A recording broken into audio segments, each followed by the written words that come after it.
Bonjour, bonsoir. Aujourd'hui, nous allons parler du renard polaire, aussi appelé renard arctique, Vulpes lagopus, isatis et renard bleu pour sa forme marron. En effet, le renard polaire le plus connu est le renard blanc, mais il existe aussi sous sa forme brune.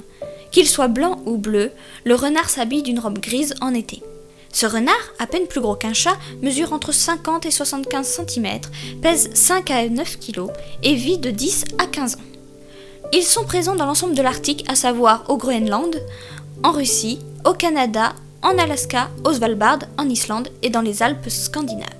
Le renard arctique est donc adapté au grand froid. D'ailleurs, sa fourrure est la plus chaude du règne animal. Il peut supporter jusqu'à moins 50 degrés Celsius. Leur corps en est recouvert, même les coussinets sous leurs pattes ont des poils.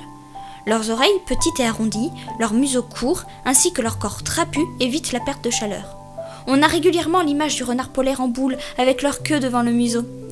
Ils se servent de cette dernière comme d'une écharpe pour se protéger du froid. Isatis est monogame, mais il ne voit son partenaire que 6 mois par an, bien sûr dans la période de printemps-été. C'est à ce moment-là que les renards s'accouplent et font une portée de 7 à 15 petits renardeaux noirs. Malheureusement, seuls 2 à 4 petits survivent. La taille de la portée dépend de la nourriture que les parents trouvent.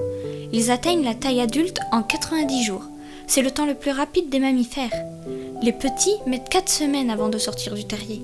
Les parents sont dévoués et sont très attentionnés avec les plus chétifs. Ils vivent dans le même terrier depuis des générations. Au début, la femelle allaite les petits et ne sort pas du terrier et de ses alentours. Le mâle, lui, part à la chasse pour nourrir la femelle et plus tard les petits. Lorsque les petits demanderont de la viande, la femelle ira chasser aussi. Les petits seront alors au risque de se retrouver face aux prédateurs. En Islande, les seuls prédateurs sont les hommes qui sont venus bien après le renard polaire. Ce dernier y est arrivé lors de la dernière glaciation, environ au IXe siècle. Sur le reste du globe, c'est le renard roux qui est son plus grand prédateur. Avec le réchauffement climatique, le renard roux remonte vers les pôles en été. Il prend le terrier des renards roux, mange les petits, voire même il tue les adultes car il est plus grand que son cousin. Le renard polaire utilise tous ses sens à la chasse, la vue, l'odorat, le toucher ainsi que l'ouïe lorsqu'il chasse dans la neige.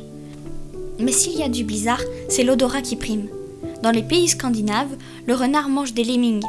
En été, il mange principalement des oisillons et œufs qu'il enterre lorsqu'il en a trop. En Islande, le renard ne mange pas de lemmings, mais des oursins, moules au bord de l'eau et des oiseaux de mer sur la côte. Dans les terres, il mange plutôt des mulots sylvestres. Peu avant l'hiver, vers mi-août, le couple se sépare et ils abandonnent leurs petits qui ont seulement 3 mois. Ils le font afin de faire des réserves de graisse.